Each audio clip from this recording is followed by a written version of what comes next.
So, I am kind of loud, so by all means, if you can't hear me, just kind of give me a wave, ask me to repeat something, and I'll go ahead and I can repeat it for you. I do walk around quite a bit, so if you need me to kind of back up, just go ahead and let me know, okay? All right. My name's Aaron O'Donnell. I work for the Northville City Fire Department. I have been around quite a bit. I'm sure most of you probably see me throughout your building at some point throughout your time here. I'm also the fire inspector and public education coordinator. So I teach a lot of these classes. This is probably the 5th or 6th time I've taught this class here. This class that we're going to talk about is called Steps to Safety. It is brought on by the National Fire Protection Association, and it goes over fire safety and fall safety tips. So it goes over medical stuff along with fire stuff as well. Now, I know this is meant for kind of everybody as a population, so I'll try to make it a little bit more close to home with it being kind of here at Allen Terrace. So that is me. Please feel free to write down my number. That is my cell phone number. Why I give out my cell phone number to every single person I talk to is because fire safety, to me, is a very serious thing. So if you guys have questions, That the 313 is yep, your cell? yep. If you have questions, feel free to call me. If you have concerns, feel free to call me. The top number is the office number for the Northville City Fire Department. If for some reason I can't answer or I don't get back to you, feel free to call that answer and they'll leave a message for me. Go ahead. All right. Okay. I can go back to it. It's also at the end. All right. This is my friend Stan. Stan's one of the guys that really helped put this program on. When it comes to an emergency at home, like a fire, having a safety plan can save your life. Practicing how you're going to leave your home and following simple do's and don'ts means you will remember and know what to do if you have a fire. This is what steps to Think about your home.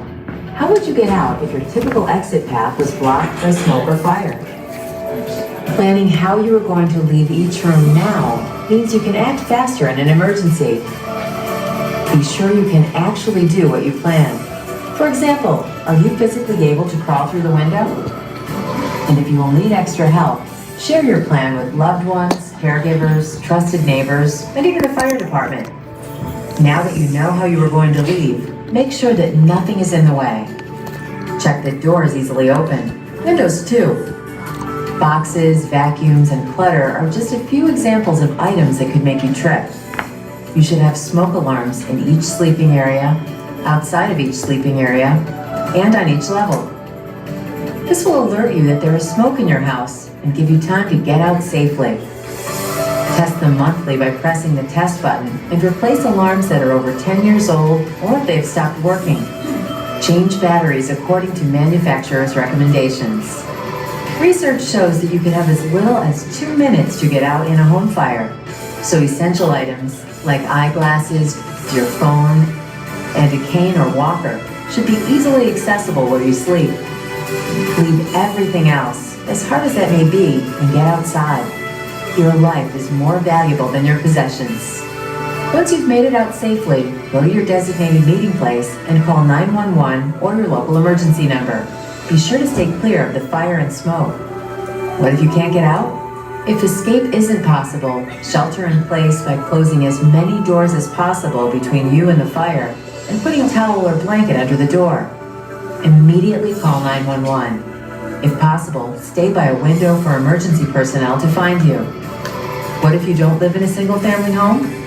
Many people live in apartments, condos, or other multifamily housing. Talk to your building manager and neighbors about your building's fire escape plans. Use the stairs to escape unless the elevators are clearly marked that they are safe to use during a fire. So make sure you know where the stairways are located. And discuss with your building manager and caregivers how your abilities fit within that plan and adjustments you might make within your home. What if you have a disability?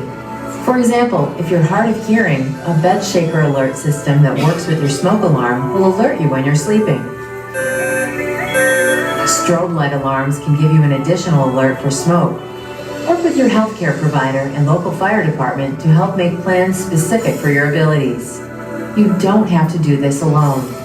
Community organizations like your local senior center, health center, and the local fire department can also help you prepare a home fire escape plan that works for you. Remember, make an escape plan using these guidelines. Then practice your escape plan twice a year with all members of your household. For more information on fire safety, visit www.nfpa.org/steps-to-safety and rest easier knowing you've taken steps to safety. All right. So that's the program kind of summed up.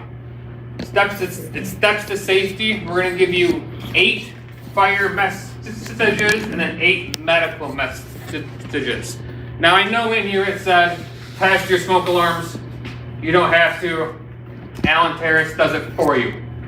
They go out and they have a contractor comes in and they run building tests. I'm sure everyone has heard the fire alarm at least once or twice in their stay here. Sometimes in a week. Yeah. So, You can even hear it. Yeah. oh yeah. So I'm sure it's been tested very, very well.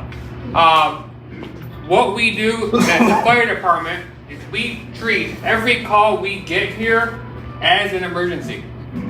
When it comes in as a fire alarm, we don't know anything other than we got a fire alarm. We know the location, and we know that a smoke detector went off. If it's 1 or 2. Just know, I'm not sure if they explain this, if 1 goes off in your room, it's a local alarm. It means just your room will actually alarm. If 2 go off in your room, it's going to ring the whole building. Now, we can't change that. That's fire code. So it's not something we can kind of alter. If 1 goes off in a hallway or lounge space, it signals the whole building. So it does happen. You know, mistakes do happen. Things do get left. And sometimes it goes off for no reason. You wake up at 2 o'clock in the morning with me at your front door going, hey, your fire alarm went off. And you have no idea why. These things do happen. It's all electrical. And if we know anything about electrical yet, it is unpredictable.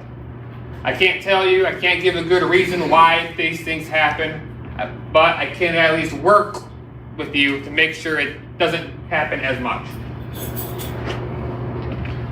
So, fire is extremely fast. Doubles every 30 seconds. So, for someone like a firefighter, were to come to here, luckily, we're just down the street. So when a fire alarm comes in, it's about a minute drive. Now, saying that, fire does double every 30 seconds. So if you call it in, and you're thinking, you know what, this fire isn't that bad, I'll go grab a fire extinguisher and put it out myself. So you walk, grab a fire extinguisher, come back, that's now doubled in size. And then let's say you can't put it out.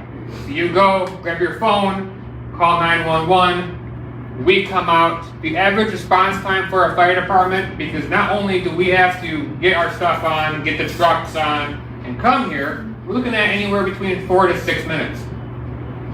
So that fire is now doubled roughly 12 times.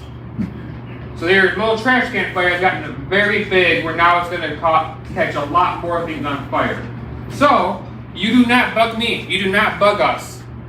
Please call 911. If you need assistance, call 911. We are happy to come out. I am very happy to see everybody's face when I come in. Normally I get a nice welcoming when I walk in. Everybody's hanging out in the lobby area. So I appreciate that. Why does this happen? This didn't happen 50 years ago. So why does this happen now? Well, Things are made differently now. You built a house 50 years ago, they used huge lumber that, was handcrafted and made to make a house last a very long time. Well, now everything's about two things: the good old-fashioned dollar and time. No one has time anymore. No one wants to pay anymore. So they make things faster and cheaper. When they do that, they kind of throw fire safety out the window. All the synthetic materials, all the plastics, all the glue burn much hotter. The average wood burns at about 700 BTUs. It's hot, but it's normal. The average plastic, depending on type, burns at about 1200 BTUs. What does that mean? It means that it does burn hotter. So, when that happens, these things end up being very dangerous, and it goes through and the fire grows faster. Now, there's a big misconception with fire. Everyone thinks that, maybe fire is the most dangerous thing that we have. You're right. Fire is hot. Fire is dangerous. Smoke is more dangerous than fire. Not many people die from fire alone.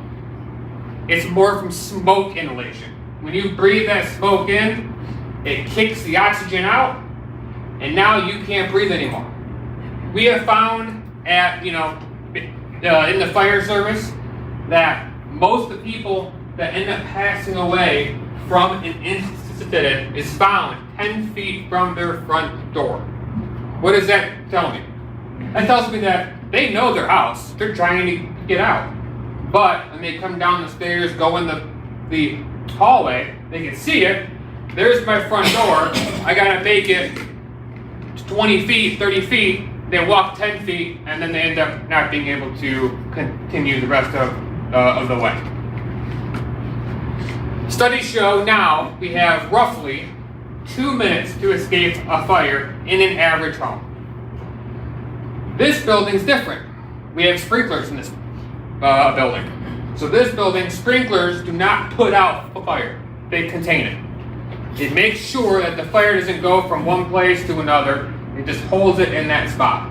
It may put it out.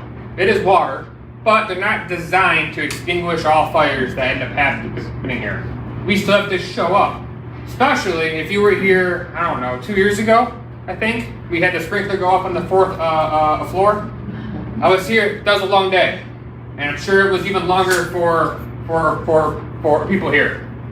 So that's what it does. It makes things wet so that the fire doesn't actually move.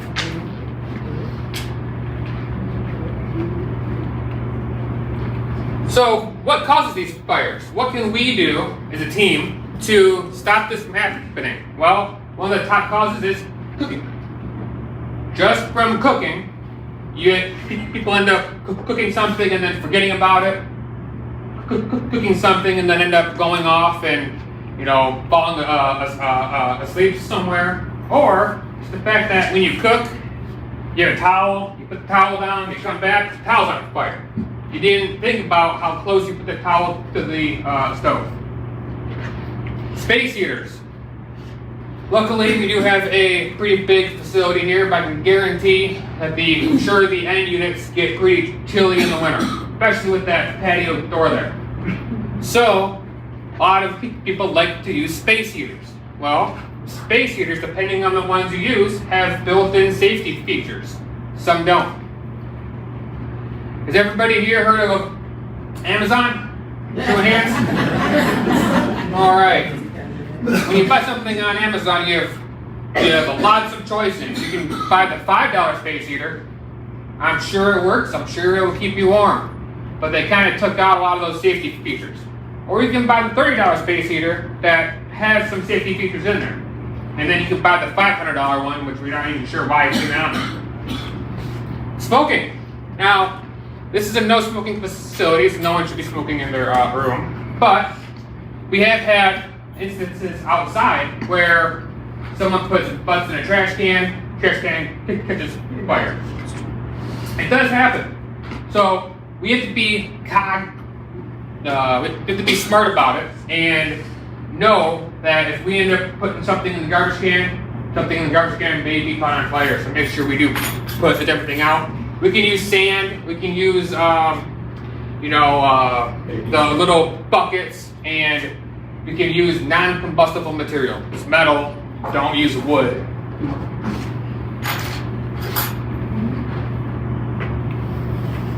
And then we get to use electric and candles. So electricity, it's a big thing. People plug things in.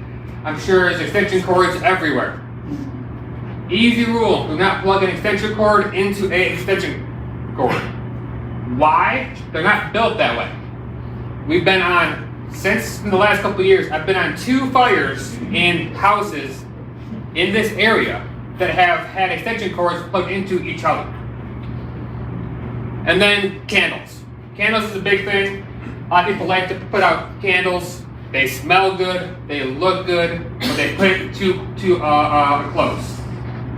Yeah. We're not allowed to have candles in the building. Right. Supposedly. Right.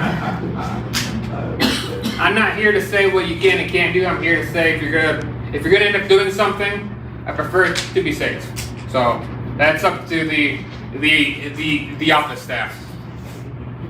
All right. So fire message number 1: if you smoked, obviously smoke outside.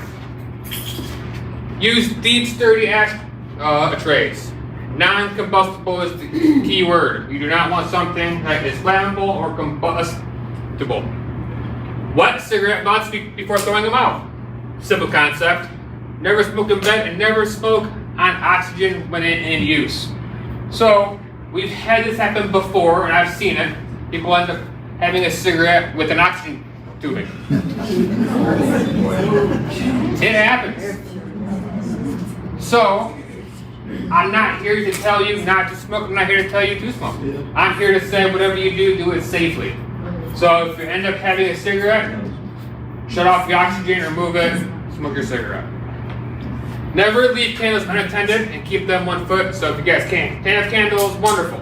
If you end up going somewhere, leaving somewhere, going to a family's house, and you walk in and you see a candle and a curtain, just move the candle over. Give space heater space. Back when I was in elementary school, they used to tell us during dances, give space.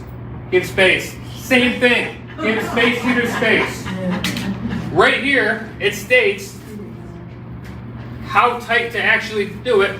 Now, people say roughly 3 feet. Roughly 3 feet around the space heater, not in front, not even in back, around it. So then, you want to make sure that it does get shut off before you go to bed. Also, space heaters are plugged directly into the wall. They require a lot of energy to use, and if you end up plugging it into a power strip, you may not get all the heat that you paid for, and it may end up actually burning up that power strip.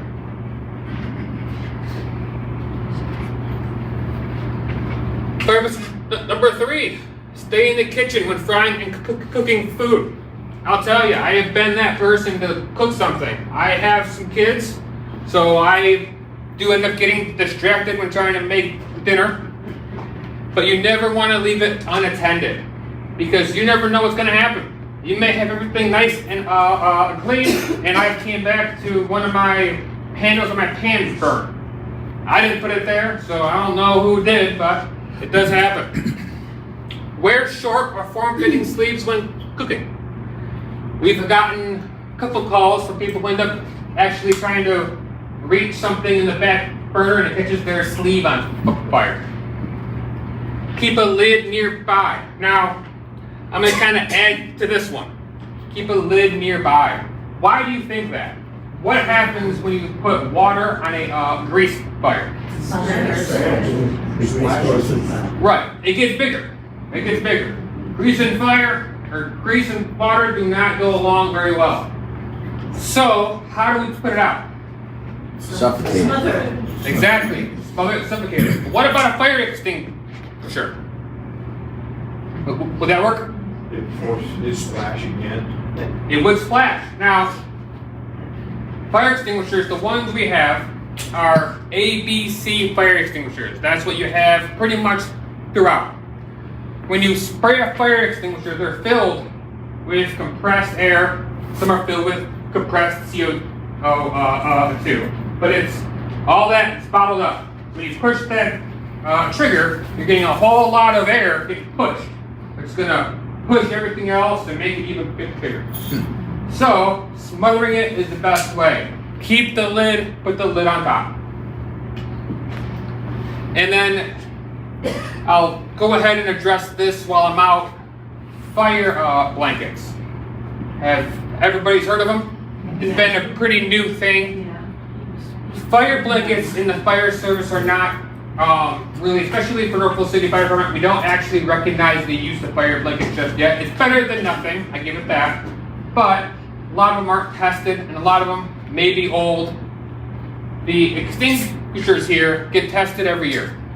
A company goes through, tests all the extinguishers, and then replaces the ones that have to get replaced. The fire blankets that people may buy are not tested. They're kept in packaging.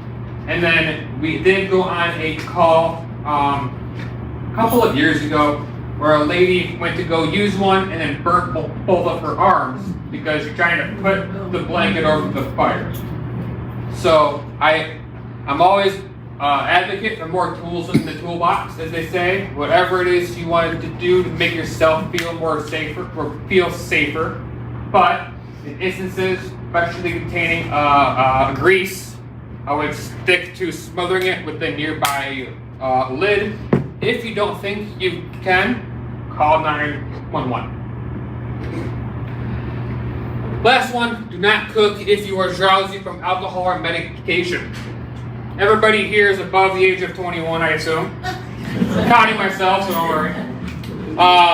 So we all like to have, maybe a glass of wine or something before bed. Perfectly fine.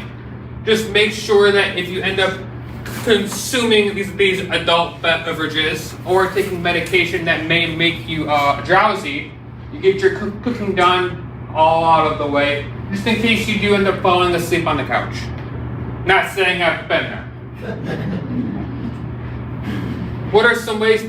So, what's something that you might think of to keep safe, especially in Allen Terrace, being the kind of the kitchens that you have? Anything that anyone here has experienced? What? Yeah, order carry-out. Order carry-out. Yep. DoorDash is the way to go. Don't cook. DoorDash is the way to go. Yep. Microwave. So, a couple of easy things. They did just come out with microwave sensors. So if you end up burning popcorn, it shuts the microwave off.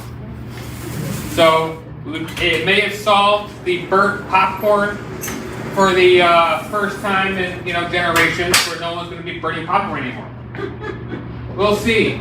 We actually I do plan on trying to see if I can test one out, and we'll see how that works. Anybody else? What to do to keep safe in the kitchen, especially in Allen Terrace? Wear your glasses. Wear your glasses. Good one. So, Yeah. especially here, Allen Terrace, it's your smoke detector is very, very close. I've seen enough. I know. When you end up cooking, one of the things that you can do to try to help minimize full building alarms is to close your bedroom door. Yep. Doing that, and I know it's something that you shouldn't have to do, but doing that will at least separate the smoke. So if you do set off that smoke detector, it'll only set off the ones in your unit. So, fire message 4, if you catch fire, stop, drop, and roll. I'll tell you, I'm not a big fan of stop, drop, and roll. I don't know about people here, but at least for me, if I get on the floor, it's going to be pretty difficult for me to stand back up. But it's something that the concept is there where I do try to teach it. If your clothing catches fire, don't run, don't panic. you want to smother it. Now this tells you how to stop, drop, and roll. So if you are able to, if you can do it safely, then go ahead. But if not, you want to use a tube bottom. Use cool water for 3 to 5 minutes to cool a burn. Do not use freezing water. If you turn your cold tap on all the way, it's actually going to do a little more damage to your skin. Try to use a little bit of a lukewarm to cool water. And then get medical help right away. But everything's about trying to smother the fire to put that out. 5. Smoke and carbon monoxide alarms save lives. Now the ones we have here are both. We have smoke and CO and carbon monoxide, CO, inside of each room. Does everybody know what carbon monoxide is? Everybody's heard of it? It is the odorless, the colorless, the tasteless gas. Now, it comes from combustion. So anything that you have that makes fire, CO is one of the byproducts of it. So for us, or in a normal home, you could have a furnace, a car, your water heater, all those things, the byproduct is carbon monoxide. Here we don't have to worry about that too much because, you know, the facility takes care of all that. But just so that it puts your mind at its ease, the detectors above you do detect that as well. Smoke alarms save lives. That is a very, very true statement. So much that the state of Michigan actually buys a whole bunch of smoke alarms to give to people through fire departments. Now, here we don't have to worry about it because everyone's unit has smoke alarms. But we should not tamper with them. Do not undo them. If you're gonna make bacon and you know it's gonna be smoky, you know, don't take it off. So just go ahead and close that door. If something does happen, you can always put a fan out to try to blow the air outside your patio or keep it away from the smoke detector, but do not undo it. Bed shakers and strobe alarms. Has anyone seen or heard of these bed shakers? No? Okay. Yeah. Perfect. Perfect. So, a bed shaker is exactly what it sounds. It shakes a bed. I know, whoever named it, smart. But, what they do is they actually listen to the smoke alarm. And they will set off and they will shake the bed in case of an emergency. It's a little puck about yay big, goes underneath your fitted sheet, and it will shake your bed to wake you up. If you think that you need that, or that you would like that, that's something that we could possibly look into. But it's on a person-to-person basis. So if it's something that you're worried about because you can't hear the smoke alarm, you slept through one of the fire alarms, that's okay.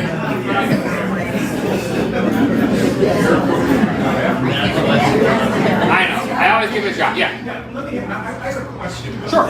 Was the fire department involved in installing the alarm system here? I do not believe so. I gotta have to check. Well, I'm wondering if there could be a pause workout. So instead of having the alarm go off, do a count of 1, 2, 3, 4, 5 with the lights, and then have the alarm go off. I like to think I'm a pretty steady person. Mm-hmm. Well, when that thing goes off, it's really disruptive. It's supposed to be, but when you see the lights, okay, I'm gonna get hit. You know about it. Right. But so I understand why they both go off, but even a 3-second lead, the lights are going off, we're gonna have a big noise. You know, I really jumped out of bed, and I don't want to speak for anyone else here, but you know, it's very jarring, and you know, I just wonder, you know, it's like walking up behind someone and hitting with an air horn. Oh, they heard it. You know, so I just wonder, you know, if that could be delayed, even 3 seconds or 5 seconds, have the lights go off, then have the sound go off, that's fine, but. So, I can talk about that. Excellent. I'll come see me after and I'll talk to you about that. Well, There's a bunch of, I think I'm saying after the PowerPoint. There's a couple things that end up that you can't. There are things that are put in place in a fire code wise that kind of prevent some of those things from happening, but there are other things that can be looked at. 6, plan and practice your escape from a fire. Very important, because when you end up doing something, it is a mindful experience. So when something happens, I like to call it as emergency mind. When you end up panicking, you kind of get that tunnel vision and you don't know what's happening on any other side of it. So the more you practice, the more we know where to go, the more we know how to do something. So in the video, it says that you have pretty much 2 options for a fire alarm. You can get out. If you can't get out, use the stairwell, get out, or you shelter in a place. But it doesn't tell you which one to do. And saying if you can get out, well, I don't know. If I can't use the elevator, I can't use, and I have to use the stairs, I don't know if I really can get out in a very fast fashion. Should I get out or should I stay in a place? So this is one of the things that you want to kind of look at and think to yourself, you know, maybe it's safer for me to stay in a place and shelter, put the towels down, and go ahead and call 911 from my room. Make sure windows and doors open easily. So we do, when something does happen, you know, the fire department does have access to a very, very big ladder truck. They'll be coming from somewhere else. We come out and then we can go ahead and address people from windows. We have ladders on our trucks. So make sure you do keep the windows clear. And then if the alarm sounds, get outside and stay outside. What that actually means, it's not get outside if you're sheltering in a place. What that means is don't go back for anything.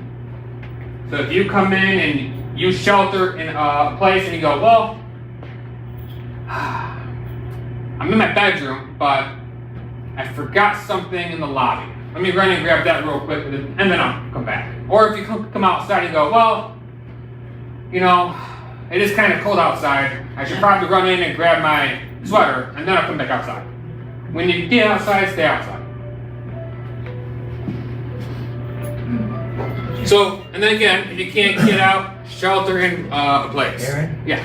Suggest that everybody turn off their cell phone? Yeah. Oh, yeah, Turn possible. off. Yeah, it's possible. Possible. Yes, Linda. I was gonna ask, when you were talking about fire, we all have cell phones. What is about a cell phone? Are the batteries in them? Yes. What's the best thing to do on that? Yes.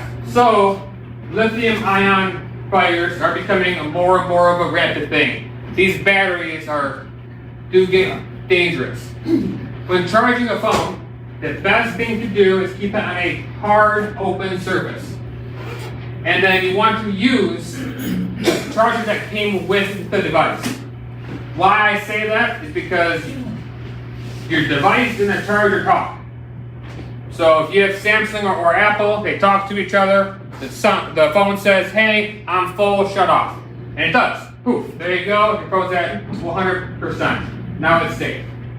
Some devices don't talk. If you buy one off of famous Amazon and you plug in your phone and they don't communicate to each other, your phone will be charging and building up heat.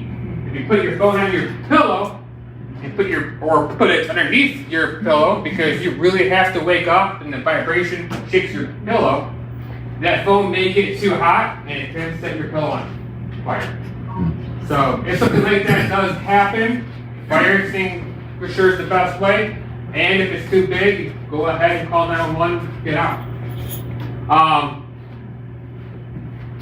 When it comes to sheltering a place, make sure you close as many doors between you and the fire. How many people here sleep with their bedroom door open?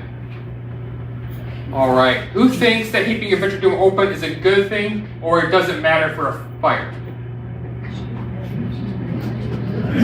So, let me ask you this. So, smoke travels. Okay? That bedroom door is a barrier between whatever is outside of your room and whatever is inside of the bedroom. The most important thing in your bedroom is you.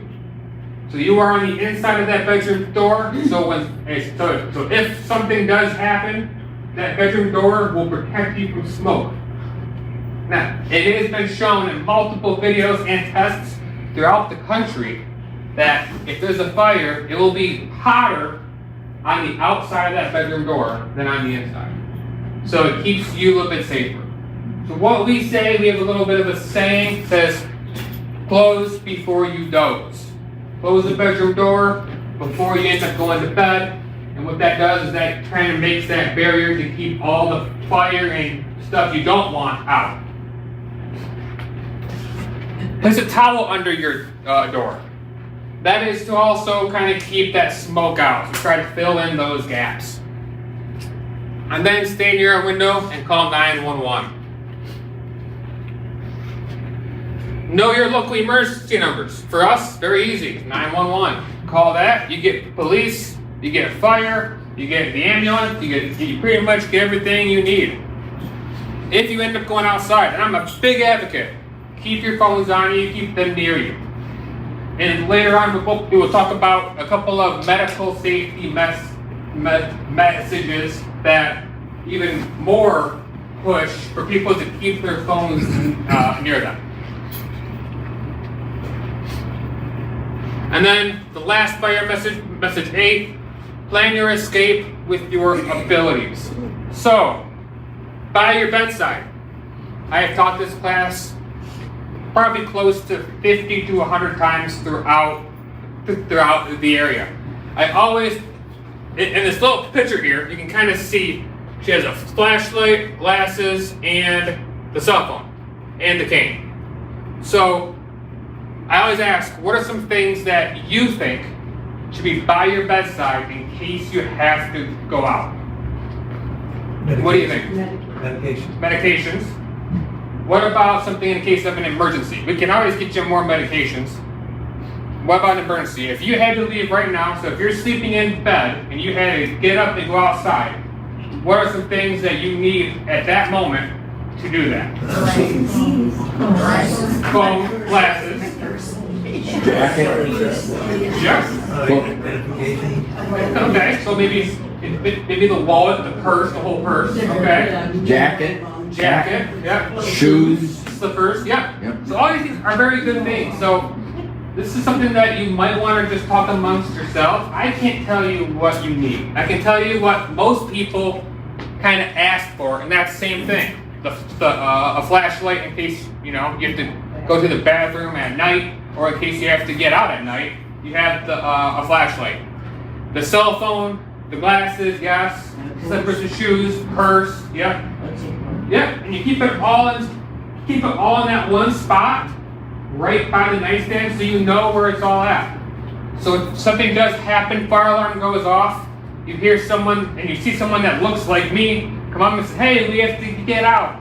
You don't have to go, hey, 1 minute, I gotta go grab all my stuff, and then I'll be right out. You can kind of say, hey, I have everything I need right by my nightstand, and then I'm gone.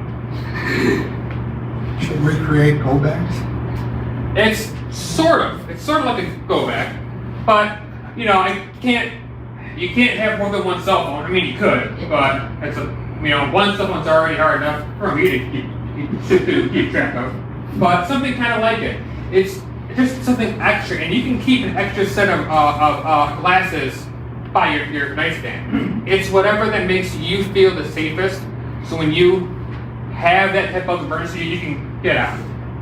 And it's same thing when you go to the bathroom. When you go to the bathroom, you know where your bathroom's at, but when you get up at 2 o'clock in the morning, you're like, I have to really go. So you swing your legs, stand up, and you can't see anything. So now it's a risk. Well, yeah, put everything away. Did the clothes get put away? So then you start kind of doing the feel, where it's like, is there something there? We can eliminate that risk just by keeping a flashlight or illuminating a path for you to get out. So, the next part, we talk about falls. We talk about medical emergency, and we talk about what we can do to kind of prevent them. So every class, I give some statistics about medical emergencies here. In Michigan, falls are the leading cause in injury for everybody 65 and up. Okay, pretty common. Everybody, everybody falls. 14 million falls each year. 1 in 4 people will get injured in a fall. 37% of that require medical treatment beyond what EMS can offer. Just in Michigan alone, there have been roughly 512,000 injury-related falls that were documented. What does that mean? That means that no one's alone. Falling is a very common issue, but it is a very serious issue, and that's why I always like to address it. The first fall doubles the chance for a second one. Why do you think that is? Anybody? Over concern. Right. Over concern. So if you fall, you're like, well, I'm not doing that again. I don't want to fall again. So then you stop doing certain activities. Then you stop going on long walks. Kind of worries you a little bit. Well, when you stop doing those things, those were your workout things that you'd like to do. You stop working out. When I fell, kind of hurt my leg a little bit. I don't know if I can do that again. So then you start doing less and less, which then increases your chance of falling again. Right here is kind of the cycle. First fall, you get the fear of falling, which goes into decreased activity, which goes into decreased muscle, which goes into increase for more fall. So, what can you do to prevent that? Well, exercise regularly. A lot of people like Tai Chi. I have seen the Tai Chi classes, I've seen yoga classes, I've seen swimming classes. So, I do see, every time I do come up here, I'll see people walking around outside. Whatever you do, as long as you feel safe doing it, go ahead. I've been over here to see the Wii bowling tournaments. That is exercise. So, whatever you find works for you, just keep that in mind to keep exercising. So what are some things that you know of or that you've experienced and you find that is a good exercise? Possibly, can someone else? I have, before I get up, I'm waiting for a moment, touching my legs, a little bit of my head, get myself awake, and then kind of like hold my stomach tight to get up. Yeah. Because I've had cases where I didn't do that and then I felt almost passed out. So Yeah. I'm aware of those kind of things. Yeah. And that stuff does happen. When you end up standing up, gravity, that's actually a lot of it's gravity. You get up, you're going from a flat position to a standing position. So all of your blood comes down with gravity. So you have to kind of get your body to push that blood back up again. Anything else? Does anybody do anything, maybe like, go for walks? Yeah. When you move from laying down to like sitting on the bed, just wait like half a minute before you stand. Yeah. What about like exercises? Yeah. Back to the room, light and dark. I know everybody's got their own thing. I have a friend who goes to bed, it's pitch dark, gotta be pitch dark. I happen to have a night lights. Yep. I think that's important. For It me. is. It is. And they have motion sensing now. Where it is dark, and then when you stand up and kind of get a little close, it lights up. Yep. Yeah. We do have some machines upstairs, like a recumbent bike, that kind of stuff that's available. Yeah, definitely. Yeah. Use what you can. And it's the stuff where you stop doing it, and then you find yourself, it's getting, increasingly difficult to do certain things. So just find an activity, find an exercise that works for you, that you can do to kind of keep everything still moving. Like I said, right here, take your time. Get out of chairs slowly. Sit a moment before you get out of bed. It's like you've taken my class before. Stand and get your balance before walking. Be aware of your surroundings. Taking your time is very important in doing anything. When you end up trying to rush things, you forget. People get clumsy. You kind of forget what to make sure works before you start using it. Some trips are great, others not so much. Yeah. Keep stairs, pathways, and walkways clear. So I've probably been in, if not all, at some point, at least most of the units in here, just throughout my time working here. Be sure to remove cords, shoes, clothing, books, and plants out from your walkways. Everyone here is, at least a lot of people who I've seen has had, a fairly clean units, but shoes is a big thing.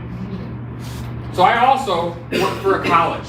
So I work with a lot of kids.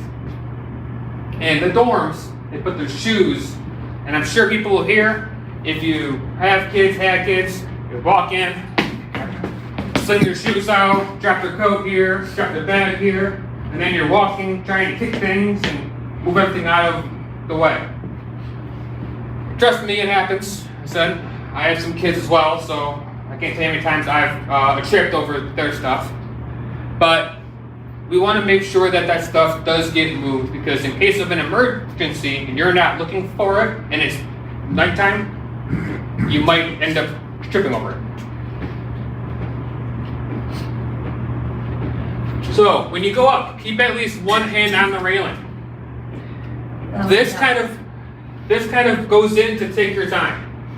You may be able to grab the laundry, all of it, with one basket in both hands. I'll just go up the stairs slowly, but take your time. Make lighter trips. Make lighter loads and more trips. One, it increases your activity, but also it kind of gets rid of that risk where if something's too heavy, you might drop it. If something is too much for you, remember you have a long walk. Not only does he have to walk from there, from the laundry room to the bedroom, he has to go up the stairs and get all the way to the bedroom. So you may pick it up thinking, I'm okay right now. Then you take 5 steps, and now you're halfway from the laundry room and your bedroom and go, this was a bad idea. So make the trips lighter. And then again, light up your life.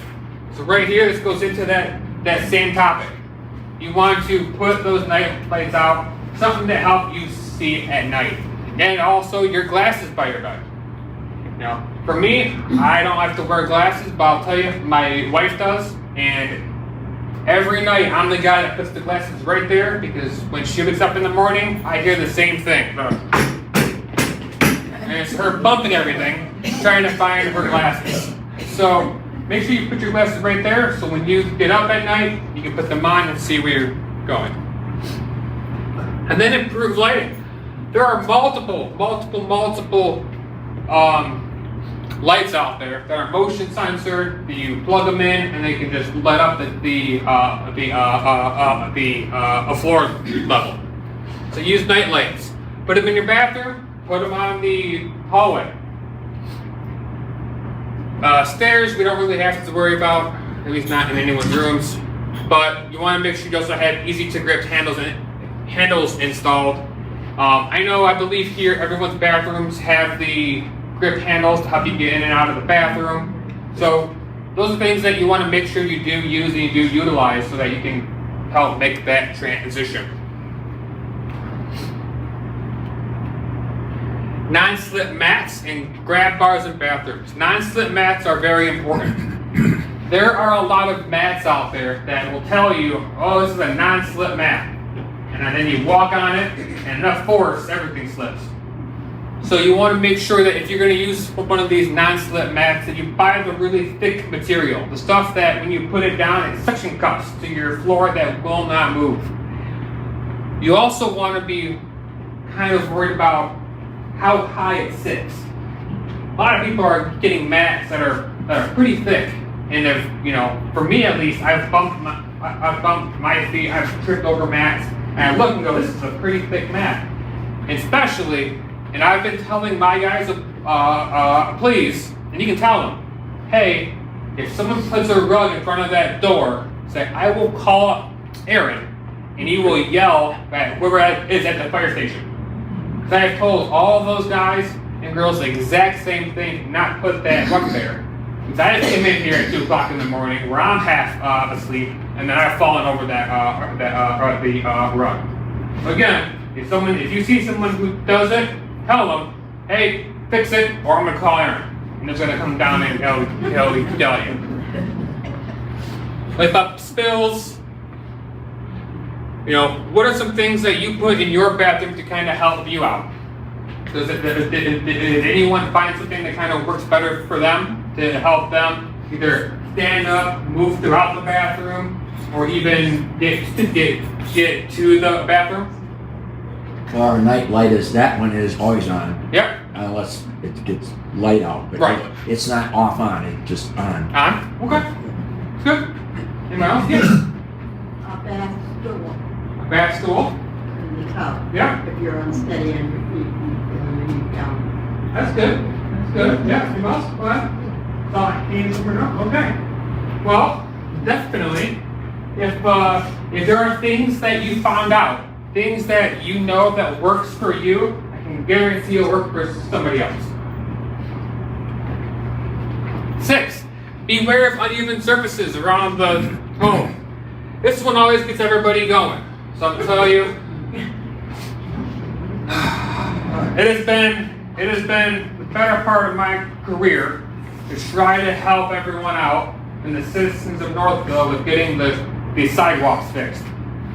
Trying to make sure that these sidewalks are able to be walked down without being tripped over, seeing all the humps, seeing the little ledges. I will continue to do it until the day I retire, so don't worry, I'm getting there. But it's something that, though I can't fix right now, the reality is we're going to have to live with it for at least one more day. At least. At most, a lot more days, but at least one more day. So, what can we do? Well, when walking, same thing. Take your time. Pick your feet up. Pick your feet up. Take your time walking. Yep. Also, when you're walking, if you see something and say, hey, you know what? This is not safe, tell somebody. And I mean that because if you go to the post office, that's probably one of the big places where I go the most. I do what I can to make sure that the management there knows that, hey, we need to put something out, we need to put a guardrail here, we need to do something to fix this giant step that people have to actually use. And then, for us, at least last time I taught this class, the last winter wasn't that bad, to make snow and ice. So to shovel and to get rid of snow and ice. If you end up having an issue or you keep seeing things, you keep seeing a slick surface, let management know.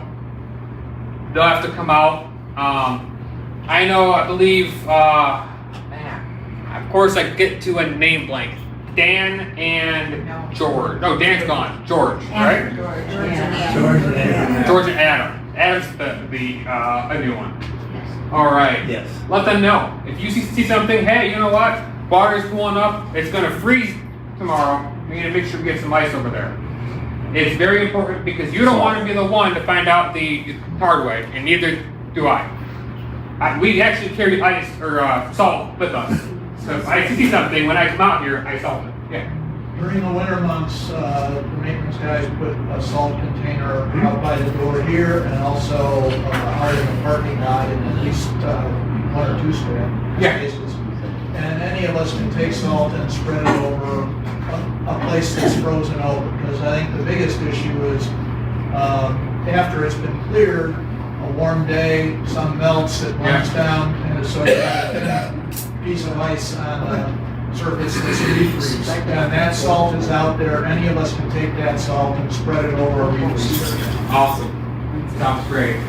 So, if everybody heard that, there is salt that everybody can use. So make sure we do utilize it, because again, you're not only protecting yourself, you're protecting somebody else as well. Wear sturdy, well-fitting shoes. Talking to hospitals who have treated patients of falls, they found out that a lot of people have slippers. And I'm one of them with you. I like my slippers, but a lot of times the slippers that I've seen don't have any backs on them. They've had them for 20 years and everything's going to be kind of worn in just the way you like it, but they are actually slippier than everything else. Slippier? I think it is. Well, if not, it is now. Slippier. So make sure you wear good form-fitting shoes and shoes with a back. Because it'll be, see, it's got a back. Something enough to hold the heel. Like that one won't bend. There's no apron. Say, well, this one won't bend. These are actually pretty tough. They won't bend. The concern is when you end up kind of doing something and then the back bends underneath your foot, and then you end up falling because it's kind of uneven. So you want to wear shoes that do give you the support and that are well fitting. Not only, who has Crocs? Who has one pair of Crocs at least? All right, I have a pair of Crocs too. Okay.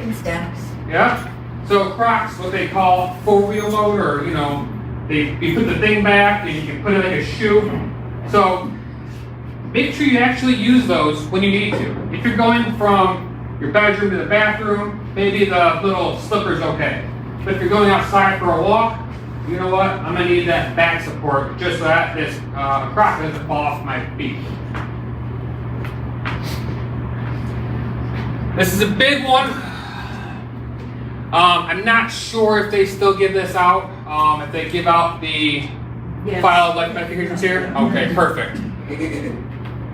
I am not only one of the fire inspectors and one of the people that a lot of people have seen here for fire alarms. I'm also a EMT as well. I've been here for a lot of slip and falls, a lot of medicals. So one of the things that I am trained to look out for is for that little file of life bottle. If you have it, great. If you don't, there's things you can do. Unfortunately, I don't have one. We don't have any to actually give out. Or trust me, I would be out here every day trying to make sure everyone has one. This is very important because if I know some of the medications that people are on, I kind of can know some of the history behind it. And also there are medications that make things very dangerous. When you fall on a blood thinner, it's very, very dangerous. It's only because, unfortunately, we don't have the portable x-ray machine yet. I don't have x-ray vision, so I can't see what's going on behind somebody's eyes or in somebody's head. They have to actually go to the hospital and get a CT scan. Now, saying that, when you're on a blood thinner, the smallest bruise can turn into a little bit bigger of an issue because there's no clotting factors. Those blood thinners take away some of the clotting factors where now it's just bleeding a little bit more, or it thins your blood that you're bleeding more. What that does is, right now you may feel okay. You may get up and go, you know what, I feel fine. But because that can't get fixed as fast as it should, it may end up turning into something a little bit more serious. So, we don't know that until I see the medications. Now, normally, we ask you, hey, my name's so-and-so with the Northville City Fire Department. What had happened? What medications are you on? What's your history? We ask you a whole bunch of funny questions. The file of life helps us out so much, so I don't have to ask you all these questions. I can just look and kind of read what's going on. It's also good because for me, when one of my kids was he loved to go over grandma's house and sort medications. So what we had him do is he would sit down with his grandmother, and they have instead of the 2 week, they have the month one, and they do the whole month. And then it breaks off for every week. So you have each week already lined up, and he loved doing it. So it's one of the things I kind of help him do now. So he'll go over there, help his grandmother with her medications. Well, it's gotten to a point, he's 16 now, it's gotten to a point where if he were to do that, she has a spinning, and there's so many now that have throughout the years where I can't tell you what she takes and doesn't take. So it's always good to make sure we keep this updated and we keep that list, because if I come over and I see, oh, she needs help with her medications, I don't know what bottles go to what. Some of the bottles are so old, the wrapping's off of them.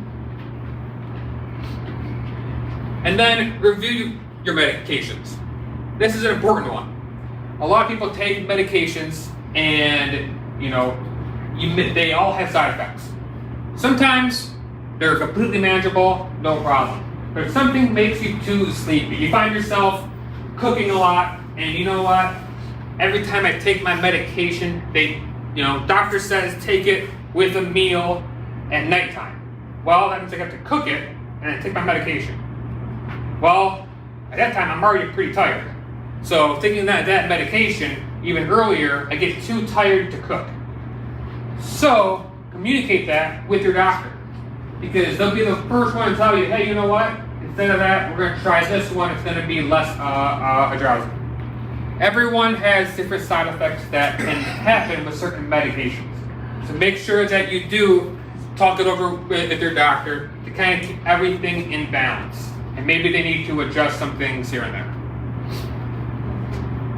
This is a medical alert device. So Allen Terrace has 2 pull cords. One at the bed, one in the bathroom. And if you don't know, they're operated by a little light switch kind of thing on the wall. They work wonderful. You pull that, we get the call, we come here, we check the little panel over there, tells me what room you're in, and then I will walk all the way out there, and there you go. What happens when you're outside? You have a watch. You have a watch. Watches are great. Watches are wonderful. They'll tell you, hey, call so-and-so. And it happened to me. I fell, and right away it said, do you need help? And I said yes, and the EMS was there. There you go. There's a great success story with just a watch. Now the watch, let me see the watch that you have with. Perfect. The watch that you have is an Apple Watch. Yeah. Okay. Not only that, it gets text messages to your phone. It does everything. So you have your phone across the room. You can go. What they say? Oh, okay. That's okay. I can talk to that person later. So it works out really, really well. Now, I don't work for Apple. I don't work for Samsung, but the watches do work. But you need something. And it also notifies your family too. Yeah. My son was down in Alabama. I was up here and fell, and he got the message that I fell. There you go. That is awesome. I'm glad you're okay. Yeah. And that is, thank you for And sharing. I'm on Eloquist, and I hit my head, so I wanted him. Thank right you for away. sharing. That's important. That is very important. Yeah. Now, Life Alert is one of the most common ones people hear of. What Life Alert? You had a necklace. They have a little pager. They actually do have a watch, and they have a little button, pocket button. Whatever you think works for you. Now the necklace, if you like to wear necklaces, great. If you don't buy the necklace if you're going to be taking it off every time. But it's important. What is the most common thing that everybody in this room has that can call 911 very fast? A cell phone. A cell phone. So, easily, make sure you have your cell phone on you. I'm not going to be the one to say you should go out and buy a watch. I'm not going to say you should buy a necklace. I'm gonna say everyone here has a cell phone. So if you go somewhere, walk somewhere, do something, you sleep, make sure that cell phone is within arm's reach. I have been, kind of the sad story, I have been doing this for better part of 13 years now. I have seen people down for 48 hours trying to get to their phone. I have gotten somewhere 24 hours, 12 hours, where they're on the ground because there's no way of getting to a device to call 911. And all that, they were fine. They're fine. It's just, now that they're down there, you know, they maybe not fallen, but they just got to a spot where they couldn't get up. So there was no medical issue, but because they were down there for so long, now there became one. So keeping your phone on you won't cost you anything. Just make sure you have access to a device, your phone, a watch, medical alert bracelet that can call for help if you need it. I tell the same thing to kids. I tell the same thing to teenagers. I teach a lot of classes. We are in the world now where anything can happen at any point. So always have something on you that can call. Yes. I was in Arizona once and I fell. I called 911. He said, "Where are you?" I had no idea. I had no idea where I was in Arizona. I couldn't tell him where, what location or anything. There's no way they can, I guess there's no way they can find out either, really. So your cell phones have tracking devices. You can turn them off. You can keep them on. But there's also ways to drop locations. And that's something that you can do from your cell phone where if someone says, "Hey, where are you?" You can hit a button that says location and it kind of drops a pin and sends it to whoever it is you want to contact. Yeah. And again, it's something good to know because yes, if you are walking out here and she doesn't live here anymore, but we did have someone who ended up walking way out in the woods and we got the call that she was missing. So we came out, it was, where is she? Nobody had any idea. So she had no idea. So when she dropped her location, she was able to actually, from their phone, they were able to kind of pinpoint a general location of where she was at. We could find her and then bring her back. So I would always say, keep the devices on you in some point. I'm not saying you have to keep it in your pocket. I'm saying just keep it in a spot where you can get to it fairly easily.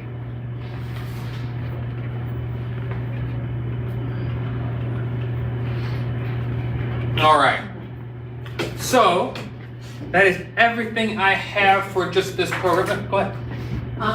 When you were talking about the pull cord, we had to use the pull cord a couple weeks ago.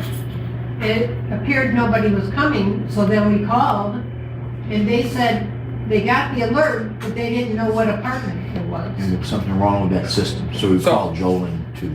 Yeah. So the pull cord won't tell dispatch what apartment. So that pull cord, just look at the history. That pull cord is extremely old.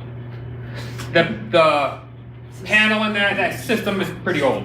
So when you pull the pull cord, it calls 911. It talks to dispatch and says, "Hey, we have a medical pull cord alarm at Allen Terrace." That's all that it says. We come out and there's a panel down the hallway over here that tells us it lights up the room. So that's how we know where we're going. And then we can shut off the pull cord when we get there. So I don't know of anything between Jolin and the city about doing anything with that, but that's currently how we find out where the pull cords are being pulled. Should you use the pull cord for a fire also, or just for a medical emergency? I'm gonna say if you need emergency, yes. So if you end up having if there's a fire and you can't get out. Is it bad enough yet it didn't create enough smoke that the alarms have gone off? So, in the shelter in place, so if you go outside and you see smoke coming going, you know what? I'm gonna stay right here. You shut your door, put the towel down, 911 is always better because 911 is we can talk to you. So I can make sure you're okay. We can kind of make sure you're calm down. We can give you updates. If for some reason you can't, go ahead and pull the pull cord. That's perfectly fine too. And that's because it's gonna let me know. It's gonna let me know who needs help in which room. All right, no problem. Yes. Good job. Most of us have balconies. Yeah. Is it a good thing to go on the balcony? During a fire alarm, if you have something or if a Aaron was trying to get through. okay. You have a fire alarm, I would say it's a good idea to keep that door open as long as the fire is not inside of your own unit. And also the apartments on the back of the building, how would you get to them, get the people off the bed? There is a secret road right here. Comes all the way around. There's a fire hydrant way over here. Comes all the way around. So we do have that ability to drive back here, and though it is dirt, the fire trucks will fit in that area. Yeah. Thank you. I saw someone over here first. Yeah. Where is the best place for you that we should keep that medication vial in our refrigerator? Like, is it a uniform place where you know where to go? So, yeah, fire drawer is a good one on the door. So, the easiest way is if you put it on the door, it's something we can look at when we open. And I don't have to kind of dig through the fridge to find it. But yeah, I get a lot in the butter drawer as well. Anywhere on that door area is the best place. And then make sure it's updated. So what we'll do is when we get there, if someone's unconscious, we'll call family, we'll call everybody that we need, just make sure that it's all filled out, it's all updated for numbers that we can call for you. All right, yes?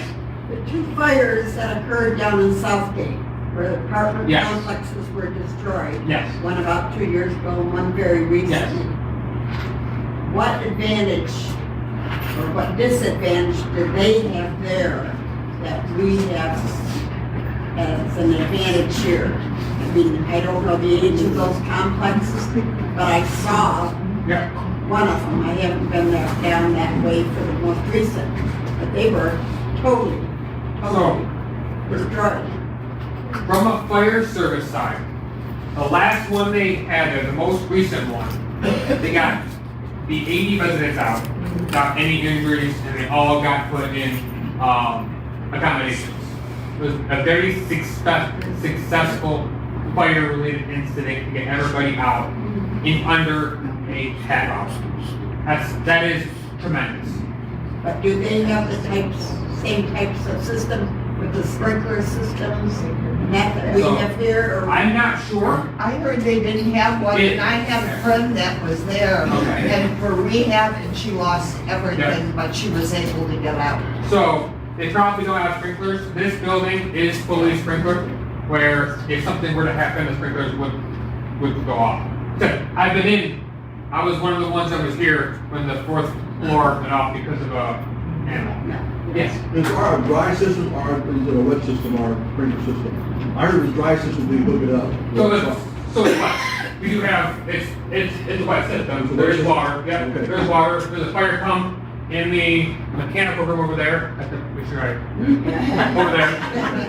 Yeah, there's a fire pump. When you drive around here, you see the little two FDC or the fire service connections. That is for a couple of things. It gives us water, but it's for the standpipes. So in your stairwells, there are pipes that we can hook up a hose to. We don't have unlimited hose. Fire trucks are only so big. So if we have to go to the 4th floor, we don't want to have to run hose here all the way to the 4th floor. So we hook up in the stairwell to those pipes, and then we can kind of extend from there to give us more of a length. So those things, and those do work. They are tested on an, I think, annual and 5-year basis. Company does come out and take a look at them. So those are those are what those things are actually for. But we are hooked up to the water system here. Yeah. All right. Yes. I just was noticing up there, it says cities of Northville and Plymouth. Yes. Okay, let's say you have a really busy day. Yeah. Will the new Northville Township on 7 Mile roll if we get a problem here, if you guys were otherwise engaged? Yes. Good. Yeah. Okay. Yeah. So how this works? When you have a incident, if it is a fire incident, we have a contract with. It's a mutual aid agreement with the surrounding areas.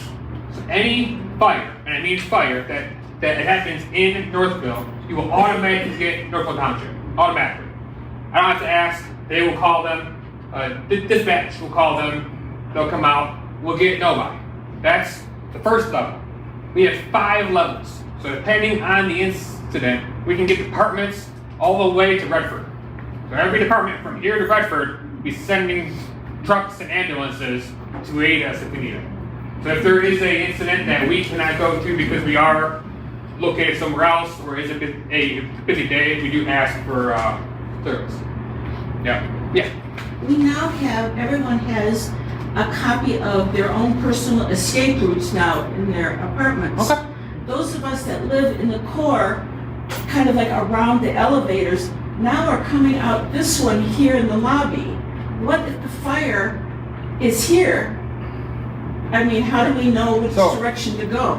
So that may be the shelter-in-place scenario. If you have a fire outside of your door, then that may be the shelter-in-place scenario.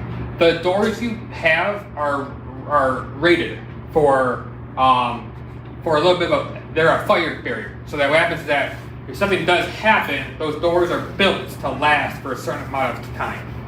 So staying inside may be the best point at that time. Then if that's something that if there's an incident where you kind of open your door and you see no smoke, no fire or anything, and you can kind of proceed to that stairwell and get down, then no problem. But if you come out and you see smoke coming and it's in your hallway, in front of your door, it's the neighboring door and you can see it, you can go ahead and shelter in place and call 911. Well, should we use like this as an exit or the main door as an exit? Because we're coming down into the lobby. Yeah. If depending on your escape plan, on your escape scenarios, if you have multiple exits throughout the building, use the one that works best. Yeah. They gave us new maps, Okay. so that's It's not. stuck on the outside. Actually, what it was people on the south wing were routed that way. They are now routed to the end of the hallway and down because it has media. Okay. I don't know whether they redid them for like 202 and those kind of apartments, whether they still want you to go down that stairway because it's closest, or whether they want to reroute it to the end of the hallway. But I think, Aaron, what the general rule of thumb is, if you see the fire in the direction you're supposed to go, don't go that way, go to the other hallway. So if it's clear, it's the fastest way out. If it's not clear, go to the other end of the hallway. I'll never say, not to go outside when you can. So just make sure the way you take is safe. If you can follow your escape map for you, that's the easiest and most practical way for you. So what those are for is those give you the, hey, this is going to be the fastest, easiest, and most practical way for you to get out of a building. But if that way is taken, feel free to, you know the building, feel free to get another way out. That shelter in place is in case you can't. One more back, yeah. Are stuck in here, I'm on third. If you're stuck in there and you cannot get out, other than go to the door wall and get out on the balcony, would there be, we have to jump to? No. Oh no.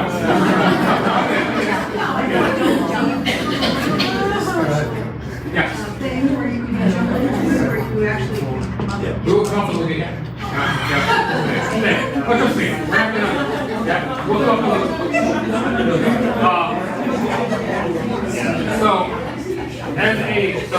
in the fire service, we have ladders.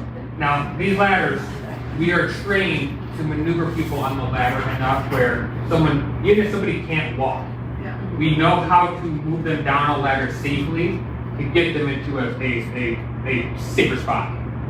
Yeah, there's no inflatable thing that pops up and kind of jump into it. But it's definitely, there's definitely it's a good question. I worked in elder care for many years, and we did have that was something that was directed to us. We may have to. Yeah, oh no. It's very complicated. No, for here, and we do have, so we have access. If something were to happen, there will be more ladders on scene than people. We have ladders, and then we have the big ladders. We have the fire trucks with the giant ladder that can pretty much park at your balcony, and then they'll kind of put you into a little bucket, and then they'll take you down. Yeah. I think the office fire plan is for everyone to go to the stairwell, but stay on their floor level in the stairwell, not to go down and outside. What's That's that? what was trying What do we do? I think we have to revisit that. Yeah, Have to build in to get the stamp. Yeah. Say, what do we want people to do So, on that? yeah, the easiest answer is to, now, reason why that is, stairwells are also fire rated. So they're pressurized to keep things out of them. That's what, they're built differently than everything else so that a stairwell is a safer route. The difference is that if you are able to get yourself out and meet somewhere, that is always the better answer, because what's safer than the stairwell is outside. So I would always say, if you can get there safely, go ahead. If the stairwell is your, the other question is that you have 4 stairwells here, 4, Yep. where, is it 6? No, 4, right? Yeah, 4. 4 stairwells here, where if you call 911 and say, hey, I'm in the stairwell, we now have to search 4 stairwells. So if you can't get down the stairs, then the best spot is to shelter in place, so I know exactly where you are, and we have easy access. So a stairwell kind of makes it a little bit more difficult, and also the idea is there were places in the fire service called areas of refuge. You need a lot of things to be called an area of refuge now, and our stairwells do not consist of those materials. So I would say shelter in place or try to follow the escape map out. So when the alarm goes off in all our bedrooms in place, are we supposed to go to this each of the stairwells? Thanks. What are we supposed to do? Are we supposed to leave the building? Are we supposed to stay, or? I'm going to give you the textbook answer. Okay. When the fire alarm goes off, it's a fire. Okay? That means once the whole building goes off, there is or was a fire in your building. So what that means is people should evacuate as if there was a fire. Now, what we do, we treat it the same way. So people will show up, full gear, backpacks, everything, escapade, and they end up coming in. Now, again, if it's something where you know what, I can't make it all the way outside, shelter in place. We had a fire here 5 years ago, I think, 6 years ago. Was where PD actually walked through and knocked on people's doors to have them evacuate. So there's more than just the fire alarm that's going to happen. If there is an actual fire, you're going to get banging on your door, and the police will be the one to say, "Hey, we need to go." But I would say, to give you the kind of textbook answer, if the fire alarm goes off, we should be evacuating each time. So if it's winter, we didn't get a chance to get our coat on and all that on, I assume we're going to stay in the stairwell. Yes. Wherever, so wherever I'm not sure where I've never seen your safety map, Ours is right here. where your plan's at, Yeah. but the plan should be to meet outside in a location. So it'd be the same thing. Even though it's winter, part of our job is to do the fastest we can do to get everybody back in. And again, it may be a scenario where you go, hey, it's -10 outside. It is safer if I shelter in place. Yeah. And again, I'm not saying don't leave during a fire alarm.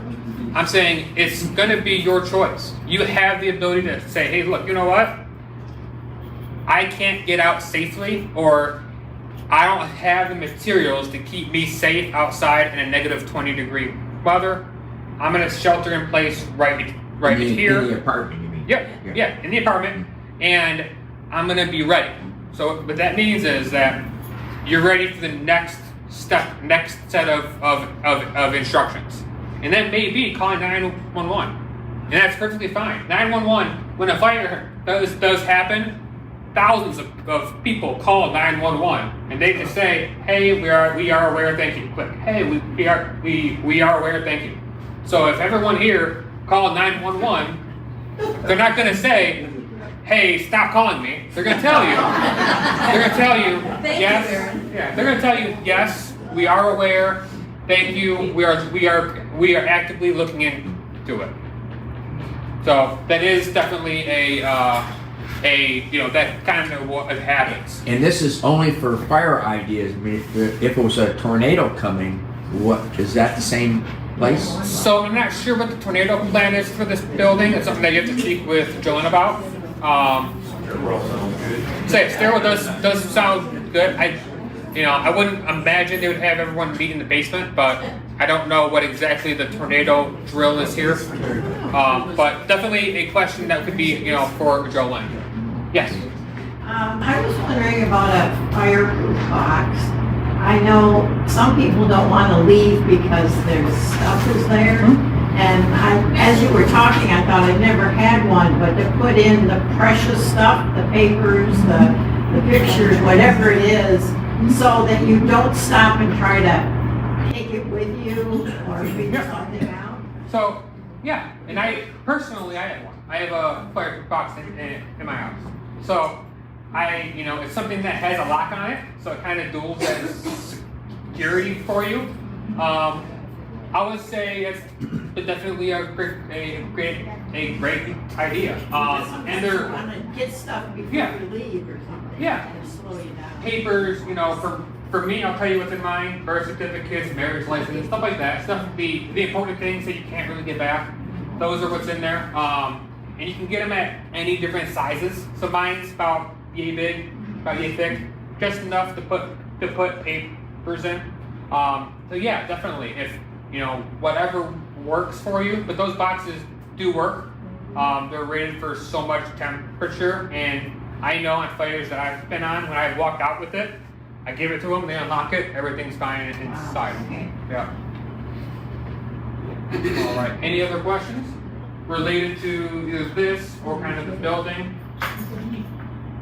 All right. So to get to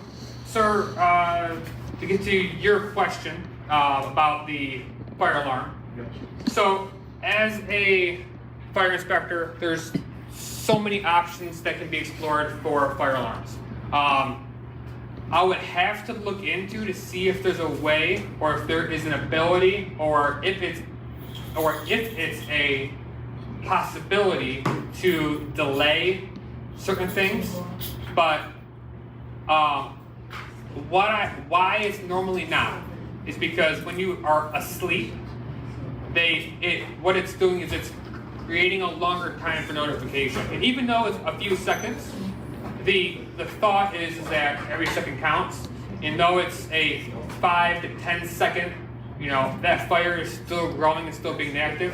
Trying to get everybody out, everyone kind of needs the time that they need. But I don't really know. It's something I could definitely ask about. But it's definitely, I know that the thought behind it is, I want to make sure everyone knows we have a fire, let's get out now. In a perfect world, in a perfect scenario, you shouldn't be hearing the fire alarm except for once a year when they test it. So that's I know. Yeah, I know. I'm just, it's, you know, that's kind of Waiting in line, that's the perfect. the thought, yes. Somebody did. Yeah, it's about a One person with a big. How's their fire alarm? I don't think they have fire alarms in Hawaii or, you know, in the island that person's living. Okay, right. So, well, thank you. If you have any questions,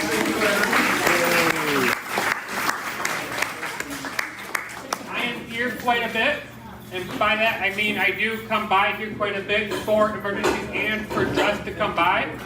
Feel free to stop me at any time. Feel free to ask, and I will be more than happy to come around. Thank you. And then here's